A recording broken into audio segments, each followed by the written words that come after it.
bakunze open mic. My name is Patrick. N'umunsi tukuvuga cy'indege twaje kwakira The Ben. Yazanye n'umukunzi wiwe, umukunzi we Pamella, n'abandi barimvyi nka Bushari, n'abandi cyane n'abanyesha makuru nka ba Emi bacita. Ofete reka mvuga urukundo ruri hejuru cyane, ndanezerewe cyane, mbese bimeze nk'ibyo wacu kwa.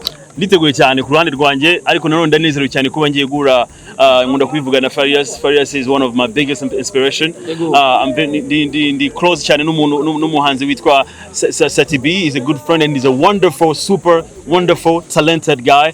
Ndamukunda cyane. Lino G namumenye kubera iyi concert, nahise mpinduka umufana ukomeye. So muri make I'm very happy man. I'm very excited kuri event tugiye gukora tu. Nicyumviro nakigize nyuma kuko nagomba kuzana na band ivuye Kigali, ako mbitekerezaho nari nicaye ahantu nindi nyine by the way ndavuga ni kuki nabaye nakuze ndi inspired n'umuziki w'abarundi, nkaba ngiye Burundi nkaba njyanyeyo band kandi bafite band aribo banyamuziki twakuze ofete nibo batureze muri muziki. So nyita nkora communication n'umuntu umwe hano arambwira ati band nziza ni nyinshi, yambwiye nyinshi zitandukanye, ariko arambwira mu byukuri imwe muri zo ni yitwa Ingo Band.